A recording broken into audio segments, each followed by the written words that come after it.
stop. Before you say, "I'm sorry," one more time, I need you to hear something that will change how you see power, respect, and human nature. Do you apologize when you're not wrong? Do you say sorry just to keep the peace? Do you think apologizing makes you the bigger person? That it shows maturity and strength? If you answered yes to any of these, you're about to discover the most devastating mistake you've been making your entire life. The world has sold you a lie. They told you that apologizing shows character, that it takes courage to say sorry, that it makes people respect you more. But the reality is, every apology you make is like dropping a piece of your power on the ground and letting someone step on it. Your apologies aren't building bridges, they're digging your own grave. Niccolo Machiavelli understood this centuries ago. He watched leaders who apologized constantly lose everything. He saw kind people who said sorry get crushed by the very ones they apologized to. He saw the pattern that nobody else wanted to admit. Today, I'm going to show you the brutal cost of apologies, the hidden price you pay every single time those two words leave your mouth. In the next few minutes, you're going to learn why your constant apologies are making you invisible, why people don't respect your sorry, they exploit it, and most importantly, how to stop apologizing and start commanding the respect you actually deserve. I'm not telling you to become a heartless monster. I'm not saying you should never acknowledge mistakes. What I'm showing you is the difference between strategic acknowledgement and desperate apology, between owning your actions and surrendering your power. Because the truth is, in a world where everyone is fighting for respect, apologizing without strategy is like showing up to a battlefield without armor. You will get destroyed. Now, I want you to drop this affirmation in the comments. I own my power. From this moment forward, everything changes. You will no longer apologize blindly. You will understand the true cost of those two words. And you will learn when silence is stronger than sorry. Let's dive into the first brutal truth. Number 1. The death of your presence. Listen to me very carefully. Every single time you say, "I'm sorry," something dies inside you. Your presence, your energy, your very existence in the space you occupy. You think you're being polite. You think you're being considerate. But what you're actually doing is erasing yourself from the room. Watch what happens to your body when you apologize. Your spine curves. Your chest collapses inward. Your voice drops to almost nothing. Your eyes dart away from whoever you're talking to. You literally shrink. This isn't just physical. This is your spirit contracting. This is your power evaporating. This is you telling the universe, "I don't deserve to be here." And the universe listens. People listen. They see you disappearing right in front of them, and they treat you like someone who is disappearing, like someone who doesn't really matter, like someone who can be ignored, dismissed, erased. You become invisible. Not because you're quiet, not because you're small, but because you keep apologizing for existing. You keep saying sorry for breathing the same air as everyone else. You keep asking permission to occupy space that's already yours. The world is full of people trying to take up space. They're expanding. They're pushing outward. They're claiming territory. And every time you apologize, you're giving them your territory. You're handing over your space. You're saying, "Here, take this piece of me. I didn't deserve it anyway." You wonder why people walk over you. You just laid down and showed them where to step. You wonder why your opinions don't matter. You just apologized for having them before you even shared them. You wonder why nobody takes you seriously. You just demonstrated that you don't take yourself seriously. Your constant apologies are a signal flare that screams, "I am prey. I am weak. I am beneath you. Come dominate me." And people respond to that signal. Not because they're evil, but because that's how power works. Power flows toward those who claim it and away from those who surrender it. Every apology is surrender. Every "I'm sorry" is you waving a white flag. Every time you back down, you're training everyone around you that you're someone who backs down. You're not building relationships. You're building a reputation as someone who can be conquered, someone who will always yield, someone whose presence is optional. Machiavelli once said, "Since love and fear can hardly exist together, if we must choose between them, it is far safer to be feared than loved." You're trying to be loved through your apologies. You're trying to be accepted. You're trying to make people comfortable with you. But what you're actually doing is making yourself forgettable, erasable, irrelevant. When you're feared, not terrorized but respected, you're remembered. You matter. Your presence registers. People think twice before dismissing you. They pause before interrupting you. They consider you before making decisions. That's what you're sacrificing with every unnecessary apology. Your very existence in other people's reality. Stop apologizing for being here. You have just as much right to this space, this air, this moment as anyone else. Maybe more, because at least you're not trying to steal someone else's power through their apologies. I want you to drop this affirmation in the comments. I claim my space. Number 2. The hunger you create.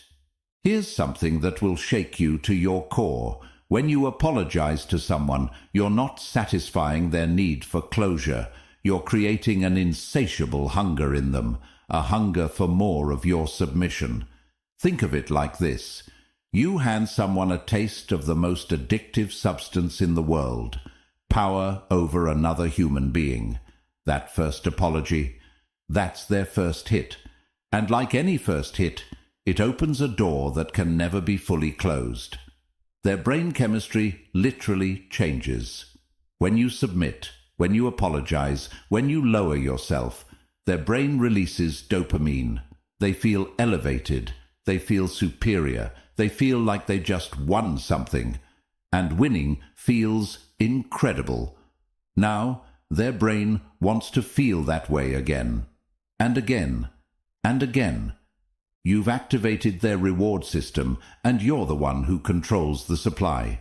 Except you don't control it. It controls you.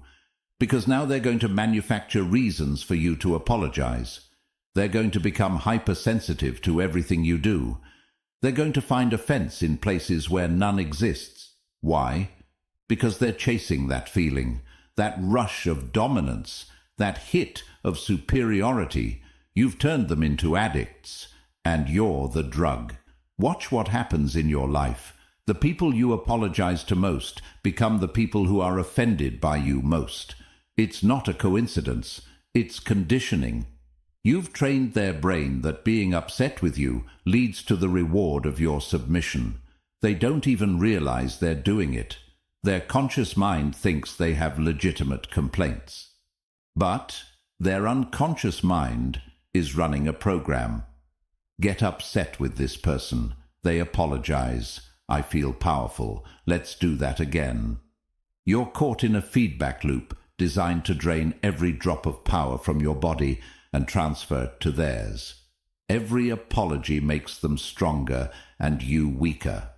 Every "I'm sorry" is a transaction where you lose and they gain. And here's the part that will destroy you if you don't wake up right now. This hunger is never satisfied. Never. You cannot apologize enough times to finally fill them up.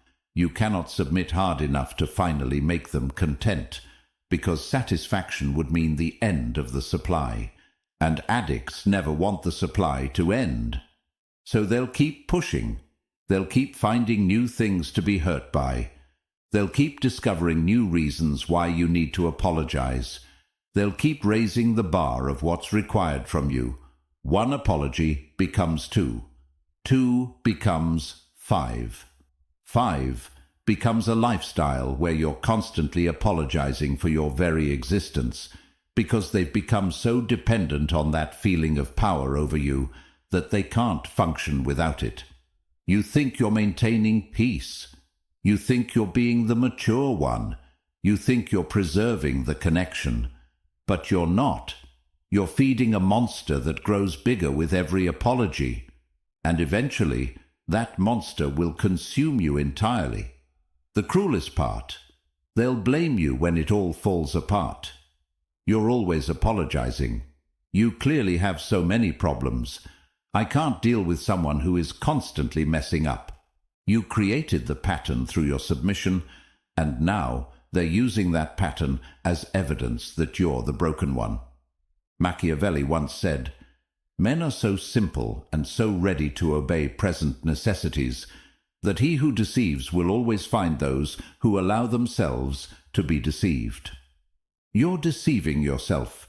You think your apologies are solving problems, but they're creating dependencies, they're building addictions, they're establishing power dynamics that will haunt you for as long as you allow them to exist.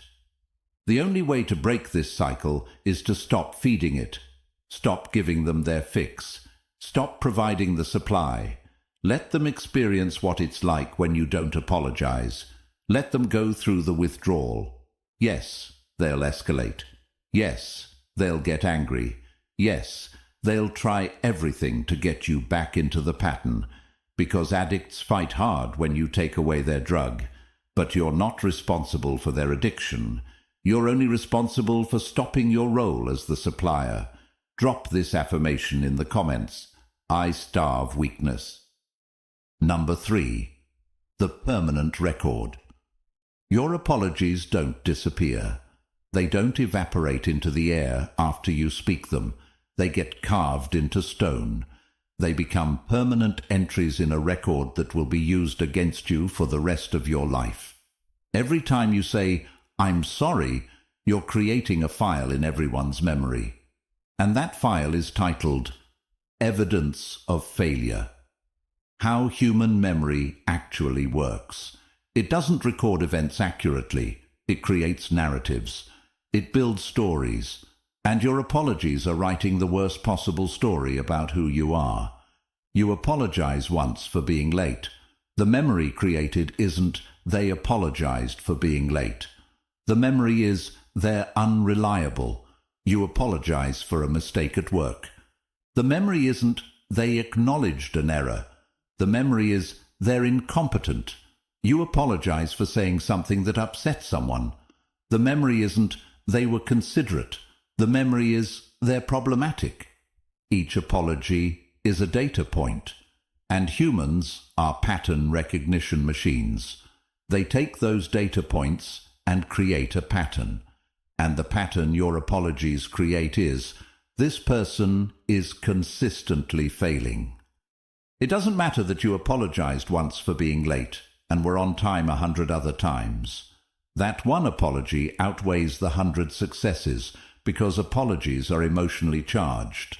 They stick, they matter, they create lasting impressions. Meanwhile, there's someone else who was late 10 times and never apologized.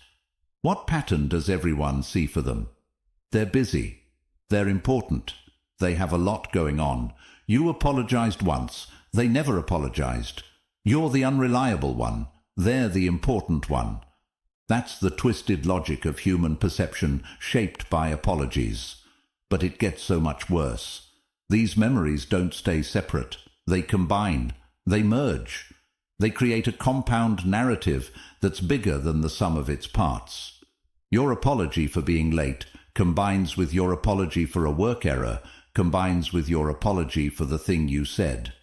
Now you're not just someone who was late once or made one mistake. You're someone who is always apologizing, and someone who is always apologizing must be someone who is always doing something wrong. Your individual apologies for small, unrelated things create a massive, overarching identity, the person who messes up. That becomes your brand. That becomes how people introduce you in their minds. That becomes the filter through which every action you take is interpreted. Do something good? Well, they're trying to make up for all their mistakes. Do something neutral? Probably going to mess it up eventually. Do something questionable. See? There they go again. Your apologies have created a confirmation bias where everything you do confirms the narrative that you're problematic. And here's the most devastating part. This record is permanent. Years later, people will still remember you as that person who was always apologizing. They won't remember what you apologized for. They'll just remember the feeling of you constantly submitting. You'll try to change.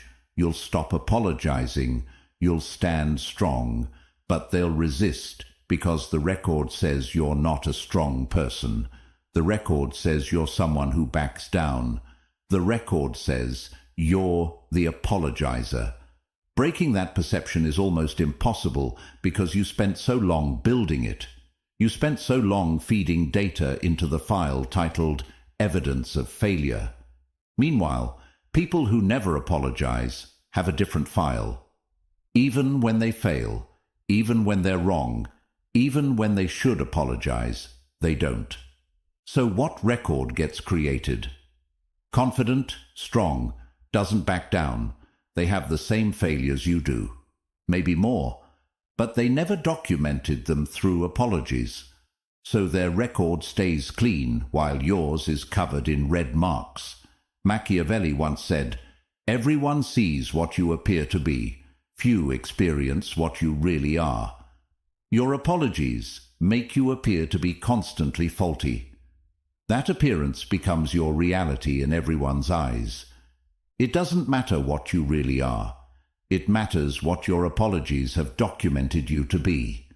From this moment forward, understand that every apology is permanent. Every "I'm sorry" is archived forever. Every submission is documented in a record that will follow you. Do you really want to add another entry to that record? Or are you finally ready to stop building the case against yourself? Now, I want you to drop this affirmation in the comments. I rewrite my story. Number 4. The blame magnet effect. You need to understand something fundamental about human psychology. People are always looking for somewhere to place blame. When things go wrong, everyone's brain automatically starts scanning for a target. And your apologies have painted a giant bullseye on your back. Here's how it works. The moment you apologize for anything at all, you establish yourself as the kind of person who accepts responsibility, who takes blame, who admits fault. That sounds noble until you realize what you've actually done. You've volunteered to be everyone's scapegoat. You've raised your hand and said, "I'm the one you can blame when things go wrong." And people will take you up on that offer. Constantly, relentlessly, forever. Something breaks. Must be you. You apologize for things, remember? A project fails. Probably your fault. You're the one who always takes responsibility, right? Someone's upset. You should apologize. That's what you do, isn't it? You've created a gravitational pull where all blame in your vicinity gets pulled toward you. You're a black hole of accountability, sucking in responsibility for things you didn't do, couldn't control, and shouldn't be blamed for. But because you've established the pattern of apologizing, everyone's default assumption is that you're the problem. Because if you weren't the problem, why would you always be apologizing? The logic is backwards, but it's how humans think. Causation and correlation get confused. You apologize frequently. Problems exist. Therefore, you must be causing the problems. Watch what happens when something goes wrong in a group. Everyone's eyes will turn to you, not necessarily because they know you did it, but because you're the safe target, the reliable target, the target who won't fight back because they're too busy apologizing. You've made yourself the path of least resistance for blame, and blame, like water, always flows down the easiest path. Meanwhile, others have learned the opposite lesson. They've learned that if they never apologize, they can't be blamed. If they never admit fault, people will assume they're not at fault. So when problems arise, they stay silent. They let the room fill with uncomfortable tension. They wait for someone to break the silence. And who breaks it? You, with an apology, even if you had nothing to do with it. You're trying to be helpful. You're trying to move things forward. You're trying to resolve the tension. But what you're actually doing is volunteering to be executed for crimes you didn't commit. And here's the cruelest twist. The more you take blame, the more you're expected to take it. Your pattern of apologizing creates an expectation that you'll always apologize. So when you don't, people get angry. Why aren't you apologizing? You're the one who usually apologizes. What's different now? Are you saying this isn't your fault? Yes, that's exactly what you're saying. But good luck convincing them, because you've spent so long being the designated blame taker that any attempt to stop is seen as shirking responsibility. You've built a prison cell with your own apologies, and now everyone expects you to stay in it. The people around you have become dependent on your willingness to be blamed. It makes their lives easier. It gives them someone to point at when things go wrong. It absolves them of having to look at their own contributions to problems. You're providing a service, professional scapegoat. And they'll fight to keep you in that role because losing you means they might have to take responsibility themselves. And they've forgotten how to do that because you've been doing it for them. Machiavelli once said, "The promise given was a necessity of the past. The word broken is a necessity of the present."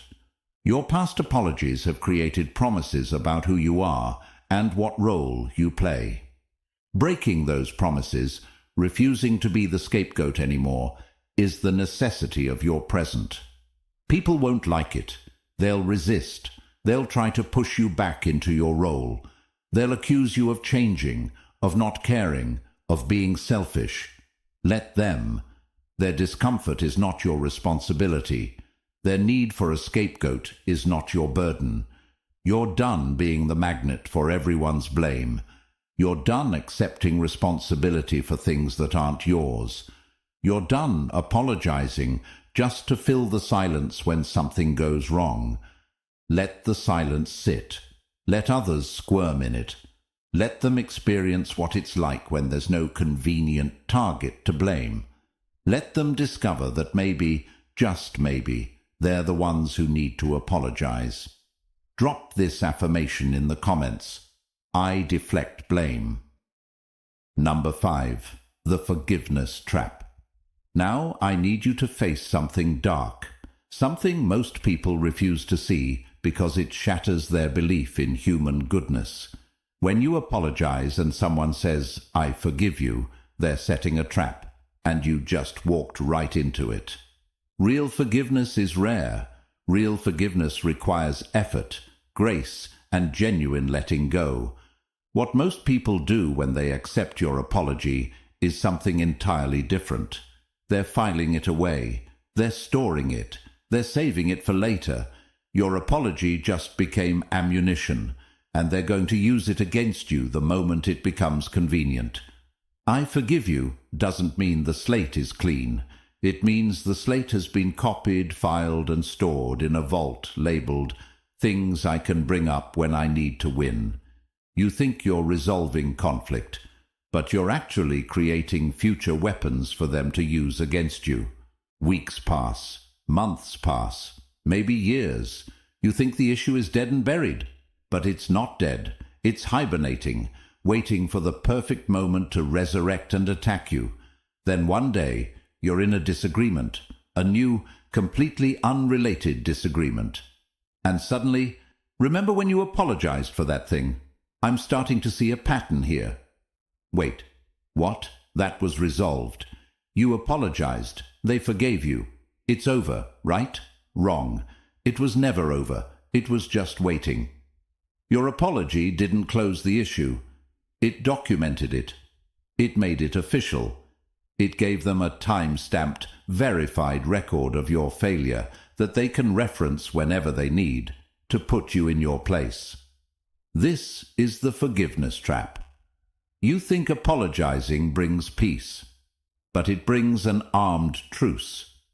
Peace with a weapon pointed at your head. Peace that lasts exactly as long as they choose not to pull the trigger, and they will pull that trigger. When they need to win an argument, when they need to make themselves feel superior, when they need to justify their behavior by pointing to your past mistakes.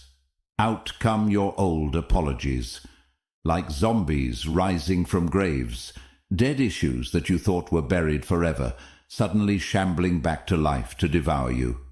You apologized for doing that before, so clearly you haven't changed. I forgave you once, but here we are again. You promised you wouldn't do this. Remember? When you apologized. Your attempts to be accountable become proof that you're perpetually failing. Your acknowledgments of past mistakes become evidence that you're incapable of growth. Your apologies become chains that bind you to your worst moments forever. Meanwhile, the person who never apologizes faces none of this. They have no ammunition stored against them. They have no documented failures. They have no verified records of wrongdoing. When conflict comes, they face it with a clean slate. You face it dragging the weight of every apology you ever made. Here's the part that will truly disturb you. Some people actively seek your apologies, not because they want closure, but because they want weapons. They push you to apologize specifically so they have something to use later. They collect your apologies like trading cards. The more they have, the more power they hold over you. Your submission becomes their arsenal. And the sickest part, they'll smile while they do it. They'll act gracious when they forgive you. They'll play the role of the bigger person who is so kind to accept your apology. But behind that smile, they're calculating how and when to use it against you. This is human nature at its most calculating. Not everyone does this consciously, but the pattern exists because it works. Collecting apologies from someone gives you power over them, and humans crave power. Machiavelli once said, "Men ought either to be well treated or crushed, because they can avenge themselves of lighter injuries, of more serious ones they cannot." Your apologies are lighter injuries to yourself, light enough that you survive them, light enough that you keep making them, but they accumulate, they add up, they build a case against you that will eventually crush you. Either stop apologizing entirely, or understand that every apology is ammunition being handed to someone who may one day use it to destroy you. The choice is yours. But make no mistake about what you're choosing. I want you to drop this affirmation in the comments. I refuse the trap. Number 6. The death of your inner fire. There's something happening inside you that you might not even notice. Something that's been dying slowly with every apology you make. Your inner fire, your core strength, your fundamental belief that you deserve to exist without permission. Every time you apologize unnecessarily, you're not just affecting external perceptions. You're rewriting your internal programming. You're teaching your brain a devastating lesson. I am not enough. Your brain is listening to everything you say, especially what you say about yourself.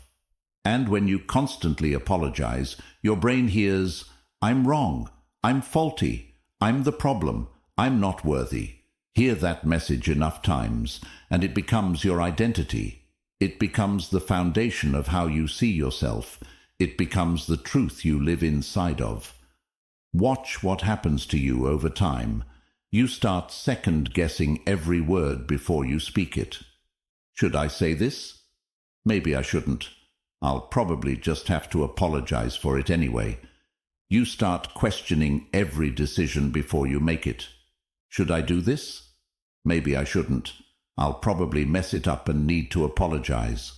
You start doubting every choice, every movement, every breath. because your constant apologizing has convinced your brain that you're someone who is constantly wrong. Your inner fire, that spark of certainty, that core of confidence, that flame of self-belief starts to flicker, then dim, then die. And once that fire is gone, what's left? A hollow shell. Someone who moves through life asking permission. Someone who apologizes for breathing. Someone who has forgotten they ever had the right to stand tall. You become a ghost in your own life. Present, but not really there. Existing, but not really living. Speaking, but not really being heard.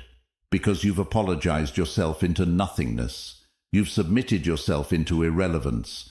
You've shrunk yourself so small that you've almost disappeared.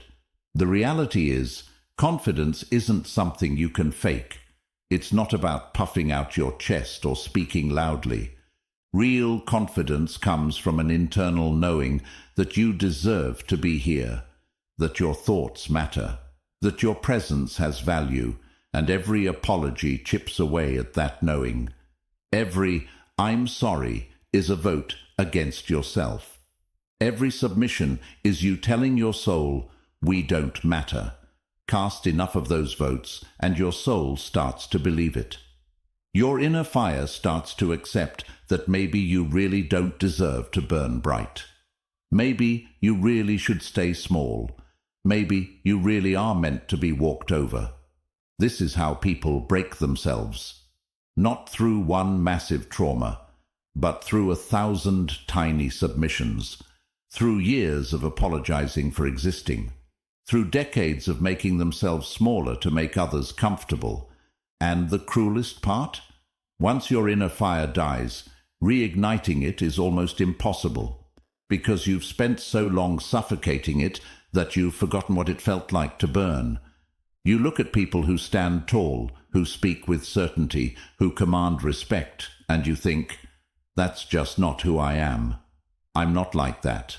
But you are like that, or you were, before you apologized it away, before you submitted it into silence, before you shrank it into nothingness. Machiavelli once said, "Where the willingness is great, the difficulties cannot be great." Your willingness to apologize has been great, and it has made your life difficult, painful, small. But your willingness can change. It must change, because continuing on this path leads to a death that happens while you're still breathing. Starting now, you need to protect your inner fire like your life depends on it, because it does. That fire is what makes you you. That fire is what gives you the strength to stand, to speak, to exist with purpose. Stop pouring water on it through your apologies. Stop suffocating it through your submission. Stop killing it through your constant backing down. Feed it instead. Feed it with moments where you stand firm. Feed it with words spoken without apology. Feed it with decisions made without permission. Feed it with existence that doesn't ask for forgiveness. Let it grow. Let it burn. Let it remind you what it feels like to be alive, not just apologizing for being alive. Now, I want you to drop this affirmation in the comments. I reignite my fire. Number 7. The power of strategic silence. Everything I've told you leads to this final truth. The most powerful response is often no response at all. You've been taught that silence is weakness, that not apologizing means you're stubborn or cruel, that saying nothing means you don't care. All lies. Designed to keep you apologizing. Designed to keep you small. Real power lives in strategic silence, in knowing when to speak and when to let the void do the work for you. When something goes wrong, your first instinct is to fill the awkward space with an apology, to smooth things over, to make everyone comfortable. But that discomfort, that awkwardness, that tension, that's not yours to fix. Let it sit. Let others squirm in it. Let them experience what it feels like when there's no easy target apologizing to make it all go away. Silence is a mirror. When you stay silent instead of apologizing, people are forced to look at themselves, to examine their own role, to sit with their own discomfort, and most people cannot handle that. They'll try to make you fill the silence. They'll pressure you to apologize. They'll create more tension to force your submission. Hold your ground. Let the silence expand. Let it become unbearable for them, not for you. Eventually, someone else will speak. Someone else will take responsibility. Someone else will apologize. And in that moment, the power dynamic shifts. You're no longer the designated blame taker. Someone else just volunteered for that role. Or even better, the silence forces everyone to move forward without needing an apology at all, without needing a scapegoat, without needing someone to submit. The issue gets addressed through action instead of through your degradation. Strategic silence is power because it refuses to play the game. It doesn't give people what they've been conditioned to expect from you. It breaks the pattern. It forces a reset. When you would normally apologize, say nothing. When you would normally explain yourself, say nothing. When you would normally defend your position, say nothing. Just hold space. Just exist without apologizing for existing. This will make people uncomfortable, extremely uncomfortable. They're used to your apologies. They're used to you filling the void. They're used to you making things easy for them. Your silence disrupts everything they expect. Good. Let them be disrupted. Let them be uncomfortable. Let them discover that you're not going to play your assigned role anymore. Not with words, not with silence, not at all. But here's the critical distinction. Strategic silence is not passive. It's not avoiding. It's not running away. It's active. It's deliberate. It's you choosing not to surrender your power through unnecessary words. When acknowledgement is truly needed, you can give it. Brief, clear, forward-focused. Here's what happened. Here's what's next. No apology, no groveling, no submission, just facts and movement. But most situations don't even need that. Most situations just need you to stop apologizing and let reality unfold without your constant interference. Machiavelli once said, "The wise man does at once what the fool does finally." The fool apologizes constantly, realizes too late it destroyed them, and finally stops. The wise person understands from the beginning that strategic silence holds more power than desperate apologies. Be wise. Stop filling every awkward moment with submission. Stop smoothing over every rough edge with apologies. Stop making yourself small to make others comfortable. Stand in your silence. Stand in your power. Stand in the certainty that you don't owe anyone an apology for existing, for being human, for making normal mistakes, for taking up space.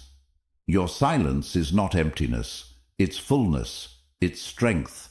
It's you finally understanding that some voids are not yours to fill. Everything has led to this moment. The moment where you choose who you're going to be from now on.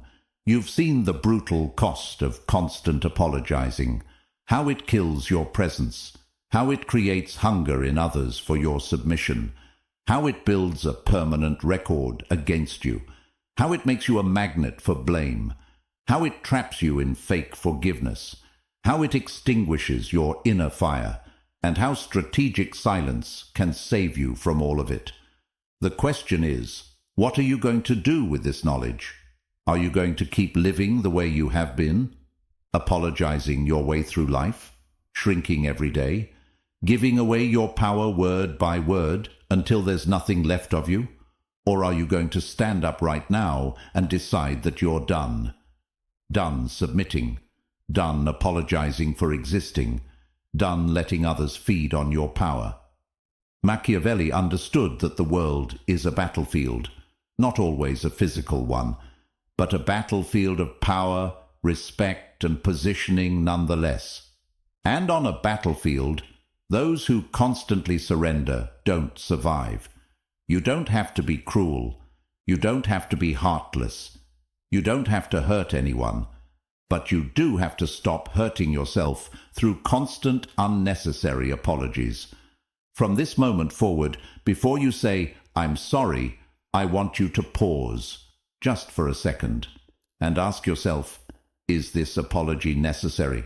Or is this just me surrendering power out of habit? Most of the time, you'll realize the apology isn't necessary. What's necessary is your strength, your boundaries, your refusal to be the designated apologizer anymore. When acknowledgement is truly needed, give it strategically, brief, clear, strong, then move forward. No dwelling, no groveling, no death of your inner fire. And when people push you to apologize, when they try to make you feel guilty for standing your ground, remember everything you learned today. Remember that their discomfort with your strength is not your problem.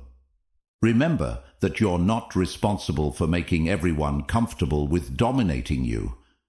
Your life is about to change, not because the world changed, but because you changed, because you stopped giving away your power, because you stopped apologizing yourself into nothingness. If this video woke something up inside you, hit that like button right now. If you want more truth that actually sets you free instead of imprisoning you in false niceness, subscribe to this channel and turn on notifications. And if you know someone who desperately needs to hear this message, share this video with them. You might save them from years of unnecessary suffering.